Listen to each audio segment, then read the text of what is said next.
하나님께서 우리 리조이스 찬양단의 찬양을 귀하게 받으신 줄로 믿습니다. 여러분 모두 이렇게 평화 인사를 나누실까요? 시련 중에 더욱 빛나는 믿음으로 삽시다. 네, 우리는 순경의 때도 있고 역경의 때도 있는데 역경의 때를 누가 좋아하겠습니까? 그 어쩔 수 없이 우리에게 다가오는 거죠. 그럴지라도 오히려 그 상황을 변화시켜서 주님의 능력을 경험하고 승리로 살아가고 또 우리의 믿음은 더욱 굳건하게 세워갈 기회로 삼으면 되는 것인 줄로 믿으시기 바랍니다. 마가복음 9장은요, 이 두 상황이 대비가 돼요. 본문 앞에 보면 예수님의 제자 3명은 어떻습니까? 변화산에 있죠. 거기서 예수님께서 영광된 모습으로 변화되는 걸 봅니다. 또 예수님께서 모세 또 엘리야와 대화를 나누시는 그 모습을 보죠. 얼마나 행복한지 모릅니다. 그래서 베드로는 초막셋을 짓고 여기 그냥 머무릅시다. 산 아래에 있는 9명의 제자는 잊어버리고 그냥 여기서 예수님하고 우리끼리 살자는 거죠. 12 제자고 뭐고 간에 우리끼리 삽시다. 근데 어떻습니까? 하늘에서 음성이 들렸죠. 이는 내 사랑하는 아들이니 너희는 그의 말을 들으라. 이러면서 상황이 종료가 되고 제자들과 예수님만 있더라 이거죠. 이보다 좋을 수가 없습니다. 근데 오늘 말씀은 그 상황과 대비되는 거죠. 산 아래 9명의 제자들이 머물러 있는 곳입니다. 이곳은 문제가 있죠. 어떤 문제입니까?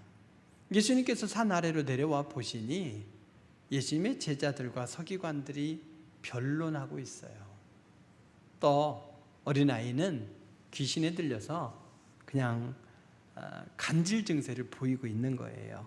물에도 들어가고 불에도 들어가고 귀신이 어디든지 그를 잡으면 거꾸러져 거품을 물고 이내 파리해진다. 이건 이제 간질 증세죠. 그 아들이 있고 그 아들이 낫기를 간절히 바라지만 해결이 되지 않아 답답해하는 아버지가 있습니다. 아이의 아버지는 이 아이에게서 귀신을 좀 쫓아내달라고 부탁했는데 제자들은 능히 그 일을 하지 못했어요. 그러니 서기관들이 비난하고 있고 제자들은 쥐구멍에라도 숨고 싶은 그런 상황이죠. 산 위에 이 3명의 제자들은 산 위에서 찬란하고 변화된 그 영광스러운 예수님을 보며 황홀해했고 산 아래의 9명의 제자는 귀신 들려 신음하는 아이를 보고 그 아이를 해결하지 못해서 답답해한 데다가 또 공격하는 서기관들에게 직면해 있죠. 산 위의 3명의 제자는 예수님과 모세와 엘리야가 함께 대화 나누는 모습을 보았지만 산 아래에 있는 사람들은 비난의 직면에 있습니다. 너무나 대조적이죠. 거기에다가 산 아래로 내려오신 예수님께서 이 제자들에게 뭐라고 하십니까? 믿음이 없는 세대여, 내가 얼마나 너희와 함께 있으며 얼마나 너희에게 참으려, 이렇게 말씀하신단 말이죠. 이런 꾸중까지도 들었어요. 사랑하는 성도 여러분, 우리가 예수님을 믿으면서 우리의 삶에 이 산 위의 제자들과 같은 상황만이 쫙 펼쳐진다면, 그래서 꽃길만 걷는다면 얼마나 좋겠습니까? 날마다 하나님께서 베푸시는 은혜와 신비를 경험하고 또 기적을 경험하면서 살고 싶습니다. 그런데 어떻습니까? 우리 앞에 펼쳐지는 이 환경은 그와 대조적인 모습이에요. 산 아래의 현실입니다. 비단 제자들에게만 국한하지 말고 우리들이 살아가면서 경험하는 게 뭐겠습니까? 이 귀신 들린 아이와 같은 상황, 또 아이의 병을 고쳐주지 못해서 안타까워하는 아버지의 상황, 또 귀신을 능히 쫓아내지 못하는 무기력한 이 제자들의 상황, 그러면서 또 이들의 모습을 바라보면서 비난하는 서기관들의 상황, 그리고 예수님께 꾸중 듣는, 칭찬은커녕 꾸중 듣는 상황, 이런 일들이 펼쳐지더라 말이죠. 얼마나 답답합니까? 이러다 보니 다른 성도들이 하늘의 신비를 경험하며 사는데 나는 왜 아무 능력도 경험하지 못할까? 이러면서 스스로 자괴감이 들고 하나님의 은혜 가운데서 승리로 살아가는 사람들을 보면 질투가 나죠. 나는 왜 안 될까? 여러분, 이런 상황이 지속된다 할지라도 결코 낙심하지 마시기 바랍니다. 이런 상황은 우리가 원하는 건 아니지만 불현듯 이런 상황이 우리에게 다가오고 해결의 기미는 보이지 않고 점점 일이 복잡하게 꼬일지라도 거기에 예수님이 함께 하셔요. 세상 끝날까지 함께 하시겠다고 하는 예수님께서 이 문제의 해결의 열쇠를 쥐고 계십니다. 그래서 예수님과 함께 그 능력을 경험하고 우리의 믿음을 새롭게 할 기회가 될 수 있는 거예요. 능력으로 살기를 원하신다면 우리의 삶에 능력이 펼쳐지지 못하는 그 원인, 이 원인을 제대로 진단하고 해결책을 강구하면 될 줄로 믿으시기 바랍니다. 산 아래에 또 우리가 경험하는 이런 어떤 현실적인 문제들, 해결되지는 않고 점점 복잡하게 꼬여만 가는 일들, 그 원인이 뭐겠습니까? 예수님의 진단은 의외예요. 문제가 해결되지 않는 수많은 이유가 있겠지만 예수님께서는 그 문제를 지극히 단순하게 보면 이 문제가 해결되지 않고 점점 문제가 증폭되고 꼬이는 이유는 딱 두 가지라는 거예요. 두 가지 이유 때문이래요. 그 이유 중에 하나가 뭐냐? 예수님께서 내린 진단은 그거입니다. 뭐냐? 둘 중에 하나는 믿음이 없는 것, 이것이 문제래요. 믿음이 없는 것. 산 아래 사람들을 가리켜서 예수님께서 뭐라고 하셨습니까? 믿음이 없는 세대요 이러셨죠. 그동안 말씀을 전하는 권세, 병을 고치는 권세, 귀신을 쫓아내는 권세, 죄를 사하는 권세를 가지시고 하나님 나라를 선포하시고 제자들에게 보여주셨어요. 근데 제자들이 믿음을 보이지 못하고 있는 거예요. 그래서 믿음이 없는 세대요, 이 말은 제자들을 향한 꾸짖음이자 거기 주변에 있는 사람들을 향한 꾸짖음이고 십자가의 능력 이후를 살아가는 오늘 우리를 향한 꾸짖음인 거예요. 똑같은 사건을 기록하고 있는 마태복음 17장 17절에서 20절을 보게 되면 믿음이 없는 세대요 이러시면서 뭐라고 말하느냐? 완전히 믿음이 없다가 아니죠. 뭐라고 말하느냐? 믿음이 작은 까닭이라 이러셔요. 애매하게 믿음은 있는데 그 믿음이 작아요. 그러니 임계치에 도달하지 못하니 능력을 경험하지 못하는 그런 믿음이더라는 거죠. 주님께서는 전능하시지만 우리가 믿음이 없으면 역사가 일어나지 않습니다. 우리의 믿음으로 역사를 일으키는 것이 아니에요.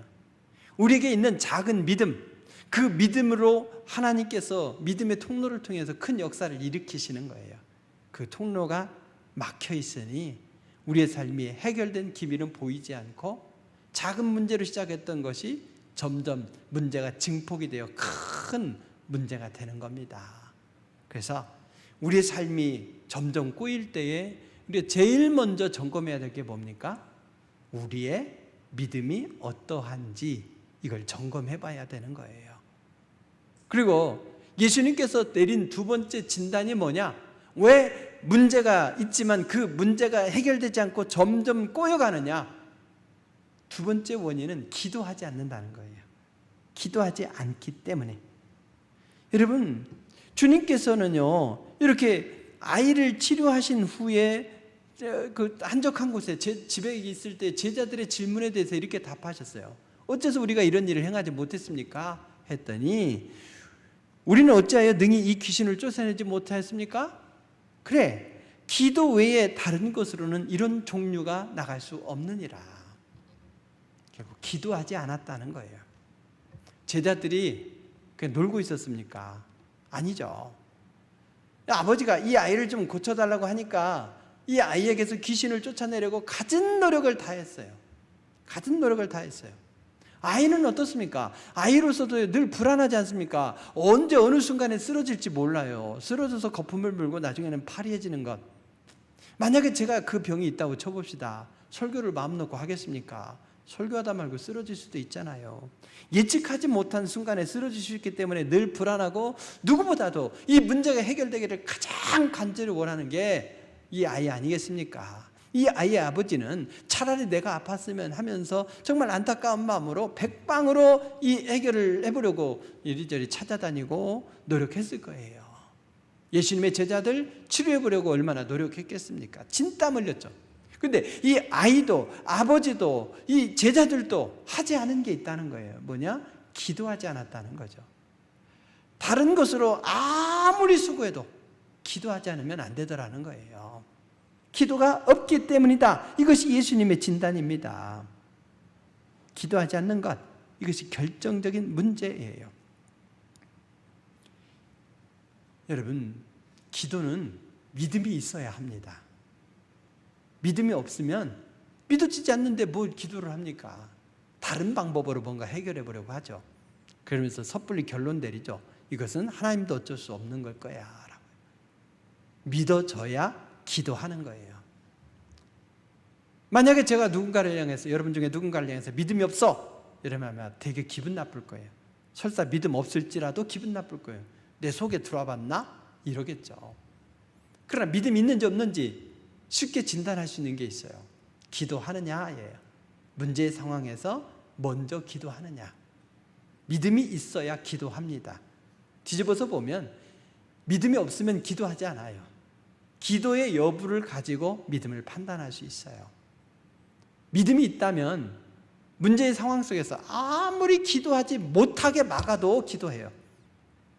근데 믿음이 없으면 아무리 기도하라고 강권해도 별의별 핑계를 대고 기도하지 않아요. 다른 모임은 기가 막히게 나오는데 기도하는 자리는 기가 막히게 회피합니다. 믿음이 없다는 거예요. 아니면 양심상 믿음은 조금 있는데 믿음이 작은 연고라. 주님의 진단이 이거죠. 그래서 누가 여러분이 믿음의 상태를 진단하기 전에 스스로 진단해 보십시오. 나에게 다가오는 심각한 문제 앞에서 기도부터 하고 있는가? 이것이 중요합니다. 그러면 이 믿음이 없는 것과 기도하지 않는 것, 이 두 가지가 왜 심각한 문제냐는 거죠. 그것이 삶의 방향을 결정해요. 믿음이 없어요. 그러면 어떤 현상이 생깁니까? 믿음이 없으면요, 변론만 일삼는 거예요. 변론만 일삼아요. 서기관들을 보십시오. 제자들이 하는 행동을 딱 지켜보고 있어요. 그리고 뭐 했습니까? 변론했다고 했어요. 이 서기관들이 누구냐? 말씀 전문가예요. 성경을 연구하고 파고 사람들에게 그 말씀의 의미를 가르치는 사람이에요. 가르친다는 건 뭐겠습니까? 말씀 속에서 인생의 해결책을 찾아 말씀 가운데서 승리하도록 돕는 자라 이거죠. 그러면 지금 그들 앞에 누가 있습니까? 예수님의 제자들이 있죠. 무리들이 있죠. 무엇보다도 고통 속에 신음하는 아이가 있어요. 그 아이 때문에 고통하고 있는 아버지가 있어요. 그럼 서기관들이 어떻게 해야 됩니까? 말씀에 비추어서 이 아이의 문제를 해결해 주는 것이 지극히 당연한 것 아니겠습니까? 그런데 그들은 지금 구경하다가 비난하고 있어요. 아무것도 하지 않고 있다가 비난하고 있습니다. 예수님의 제자들이 애쓰고 힘써도 해결이 안 돼요. 그럼 어떻게 해야 되겠습니까? 옆으로 비껴봐라. 우리가 해결할게. 이래야 되는 거죠. 그런데 이 아이의 상태에 대해서는 관심 없어요. 이 아이의 상태를 해결할 능력도 없어요. 그저 해결하지 못하는 예수님의 제자들을 비난하는 거예요. 자, 비행기가 있어요. 비행기에서 갑작스럽게 쓰러진 환자가 있습니다. 이때 승객 중에 의사 없습니까? 찾죠. 근데 간호사가 나서서 열심히 치료해요. 하는데 안 되는 거예요. 그럼 그 옆에 의사가 뒷짐지고 구경하고 있다가 간호사가 그것도 못하냐 비난하고 있어요. 말이 안 되는 상황이죠. 간호사가 애쓰고 있을지라도 제가 의사입니다. 제가 해보겠습니다. 이래야죠. 의사라고 해서 모든 사람을 살리고 모든 사람을 질병을 다 순간적으로 치료할 수 있는 건 아니에요. 다만 그 순간에 치료 여부를 떠나서 나서야 되는 게 의사죠.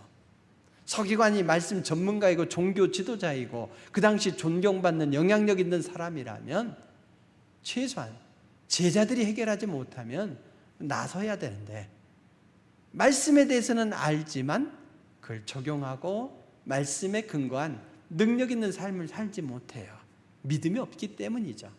그러니 아이의 상태에 대해서 관심도 없고 해결도 못하고 그저 변론하는 거죠.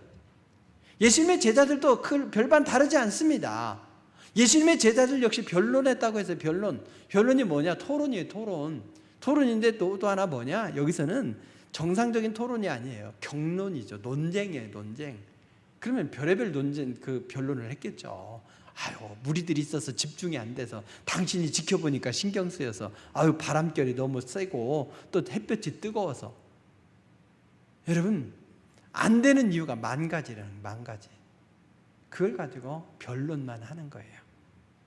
또 믿음이 없으면 어떤 일이 생기느냐? 감사는 하지 않고 원망해요. 믿음이 없으면.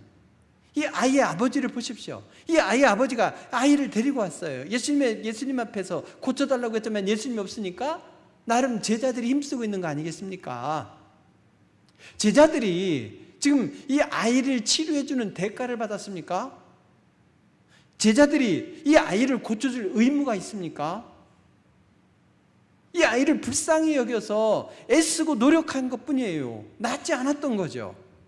그러면 결과를 떠나서 제자들이 수고한 것에 대해서 감사해야죠. 근데 어땠습니까? 예수님께서 나타나셔서 묻죠. 너희가 무엇을 변론하느냐? 그러면 이 제자들을 비난하던 서기관들이 얘기하든지 변명하는 제자들이 얘기하면 되는 거 아니에요. 근데 무리 중에 한 사람, 이 아이의 아버지가 예수님께 뭐라고 말합니까? 말 못하게 귀신 들린 내 아들을 선생님께 데려왔나이다. 내가 선생님의 제자들에게 쫓아달라고 했지만 그들이 능히 하지 못하더이다. 아주 고자질하고 있어요. 제자들이 이렇게 나름 애쓰고 수고했는데 해결하지 못했습니다. 상황만 얘기하면 되는데 고자질하고 그 속에는 불평과 원망이 담겨 있는 거예요. 감사할 줄 모릅니다. 사실 이 제자들은 정말 수고하고 뺨 맞는 거죠. 정작 이 아이의 상태에서 대해서 무관심하고 능력이 없어요. 그러나 이들을 돌볼 책임이 있는 사람이 있죠. 서기관들이에요. 근데 서기관들은 아이의 아버지로부터 불평, 원망의 대상이 아니에요. 가만히 있으니까 비판의 대상이 아니에요. 근데 고쳐주겠느라고 수고하고 욕도 먹어요. 우리가 봉사하다 보면 그래요. 봉사 안 하는 사람 욕도 안 얻어먹어요. 근데 봉사하는 사람이 욕 얻어먹죠. 주방에서 열심히 땀 흘려 수고했더니 반찬이 짜니 맛이 없니, 반찬이 가짓수가 적니. 봉사 안 하고 도망간 사람은 욕 안 얻어먹어요. 그래서 여러분, 욕 얻어먹을 때는 내 수명이 좀 더 늘어나겠구나 이렇게 생각하시고 내가 봉사했기 때문이구나 이렇게 생각하십시오. 어쨌든 믿음이 없으니 이 아이의 아버지는 감사를 모르고 원망하고 있지 않습니까? 뒤집어서 보면 감사가 없고 매사에 지적질하고 불평과 원망으로 살면 믿음이 없다 이렇게 진단할 수도 있는 거예요. 또 믿음이 없으면 어떤 일이 생깁니까? 믿음이 없으면 요행을 바라는 거예요. 기도는 과학이라고 얘기합니다. 말씀에 근거해서 하나님 앞에 이 문제를 내놓고 기도한 즉 하나님께서는 약속하신 말씀 때문에 응답을 주시는 거예요. 언제? 하나님께서 기획하시는 가장 적합한 때 응답으로 역사하십니다. 요행은 뭐겠어요? 되면 좋고 아니면 말고이죠. 이 아버지는 아마 예수님께 이 문제를 가지고 나오기 전에 백방으로 노력해봤을 거예요. 노력해봤을 거예요. 중환자가 있어요. 그럼 이 약도 먹고 저 약도 먹고 또 부적도 갖다 써보기도 하고 굿도 해보고 별의별 걸 다 해봐요. 그 중에 하나 걸려서 나아라 이런 거죠. 그건 요행이죠, 요행. 이 아이의 아버지가 예수님께 뭐라고 말합니까? 무엇을 하실 수 있거든 우리를 불쌍히 여기사 도와주소서. 요행수를 바라는 거죠. 예수님께서 꾸짖습니다. 할 수 있거든이 무슨 말이냐? 믿는 자에게는 능히 하지 못할 일이 없느니라. 믿음이 없음을 지적하시면서 믿음의 유익을 가르쳐주고 계시죠. 예수님께서 왜 믿음 없음을 책망하셨는지 아시겠습니까? 결과가 너무나 심각하기 때문이죠. 믿음이 없으면 능력은 없고 능력은 경험하지 못하고 서로 비난하는 수 때문에 시끄러운 거예요. 어떤 교회를 보면 가끔 시끄럽지 않습니까? 왜 그런가 보면 믿음이 없어서 그래요. 믿음이 떨어지고 믿음이 없어서. 그러니 능력은 경험하지 못하고 네 탓 내 탓 하며 서로 원망하며 갈등을 일으키는 거죠. 그래서 우리는 늘 믿음을 새롭게 해야 됩니다. 믿음이 없으니 감사가 없고 다 원망이지 않습니까? 믿음이 없으니 요행이죠. 믿음이 없으면 가장 치명적인 건 뭐냐? 기도하지 않는다는 거예요. 기도의 필요성을 못 느끼는 거죠. 기도가 해결책인데 기도하지 않아요. 믿음이 없어서 그렇습니다. 여러분, 그렇습니다. 예수님께서 왜 능력이 나타나지 않는가 진단하시면서 기도 없음을 지적하셨는데 기도가 없으면 심각한 문제가 더 심각해지는 거예요. 예수님의 제자들이 풍랑을 만났을 때 그 문제로부터 벗어나기 위해서 얼마나 노력했습니까? 밤이 새도록 노력했어요. 이제는 지쳐서 더 힘도 쓸 수 없습니다. 죽을 지경이 되었어요. 그제서야 예수님을 찾았죠. 예수님을 찾으니 문제가 단숨에 해결되었어요. 아무리 애쓰고 수고해도 주님 없는 수고는 다 헛수고예요. 주님을 찾고 주님을 향해 부르짖을 때에 주님이 너무나 쉽게 해결해 주시더라는 거죠. 예수님을 찾으면 기도하면 이렇게 쉽게 문제가 해결되는 것을 기도하지 않고 나름 노력했다? 여러분, 다 헛수고한 거예요. 우리 믿음의 백성들은 문제를 해결하려고 노력하기에 앞서 기도부터 하는 여러분 되시길 바랍니다.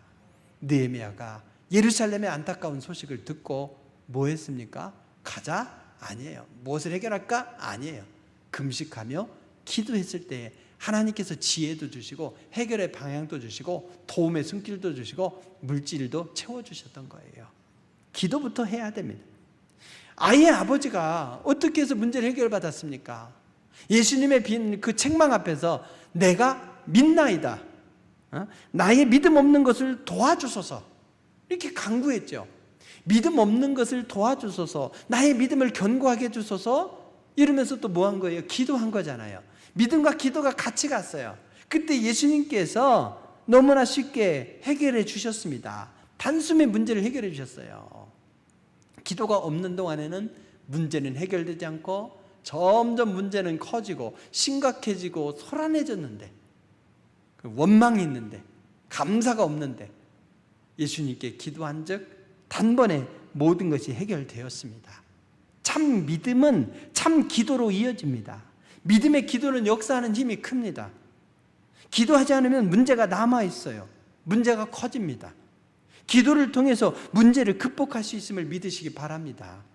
기도 외에 다른 것으로는 이런 종류가 나갈 수 없습니다. 기도하지 않는 동안에는 열심히 살기는 하지만, 그래서 나 열심히 살았다 얘기는 할 수 있겠지만 해결된 건 없더라는 거죠. 애쓰고 힘쓰지만 문제는 점점 꼬입니다. 기도하면 쉬운 문제는 물론이고 일생에 다가오는 거친 파도의 문제, 여리고성과 같은 태산 같은 문제, 그렇게 해결되지 않던 귀신 들린 아이의 문제와 같은 것도 다 쉽게 해결된다는 것을 믿으시기 바랍니다. 그렇다면 우리가 믿음과 기도가 짝이라고 하는 것, 이것을 확신하면서 주님께 나의 해결책이 있음을 믿고 주님 앞에 기도하여 응답받는 여러분 되시길 주의 이름으로 축원드립니다. 그렇습니다. 문제의 상황에서 우리가 제일 먼저 해야 될 건 뭐예요? 그러면 바느질 하려면 제일 먼저 해야 될 건 바늘과 실을 찾아서 가져오는 것처럼 주님께 나아가는 것이 우선이죠. 아이의 아버지는 일단은 예수님께 이 문제를 갖고 나왔어요. 그러나 예수님이 안 계시니 문제가 꼬인 거죠. 그렇지라도 쉽게 떠나지 않고 그 자리에 있었던 것. 그래도 다행인 건 원망을 하고 불평을 하더라도 예수님 앞에서 했더라는 거죠. 천만 다행이에요. 여러분 막 불평하고 싶고 원망하고 싶어서 미치겠습니까? 그것을 듣고 계시는 예수님 앞에서라도 하십시오. 사람에게 하지 마시고 예수님 앞에.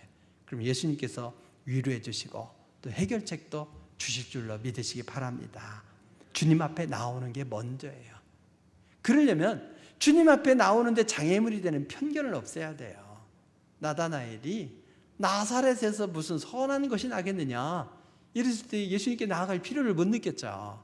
그러나 그의 시각을 바꿨을 때에 예수님의 진정한 제자가 되었습니다.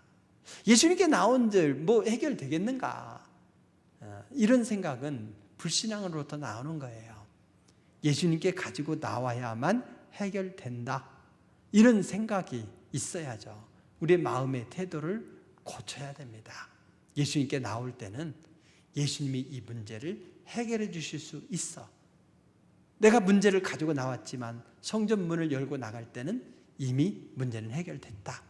이런 확신을 가지고 주님 앞에 나오시길 주의 이름으로 축원드립니다. 그러면서 우리가 마지막으로 해야 될 건 뭡니까? 믿음의 기초하에서 기도하는 거죠. 그러나 기도하면 이 믿음이 생기는 거예요. 처음에는 이상한 일도 자꾸 꼬이고 그러죠. 그렇지만 기도하면 믿어지는 거예요. 기도하지 않으면 자꾸 걱정이 생깁니다. 기도와 믿음은 같은 개념인 거예요. 그래서 예수님은 바울을 통해서 뭐라고 하셨냐? 항상 기뻐하라. 쉬지 말고 기도하라. 범사에 감사하라. 셋을 짝으로 엮어 주셨습니다. 항상이라는 말이에요. 부부싸움을 했어요. 그럼 어떻게 하라고요? 부부싸움하고 기뻐하고 감사하래요. 여러 사정으로 배우자가 없어요. 그럼 어떻습니까? 싸울 대상도 없는 거예요. 노년의 때에 보면 심심하니까 일부러 시비를 걸어서 싸운대. 시비를 걸어 건드려가지고 싸워요. 근데 그 모습이 얼마나 아름다운지 모릅니다. 그래서 그것도 감사하고 행복인 거예요.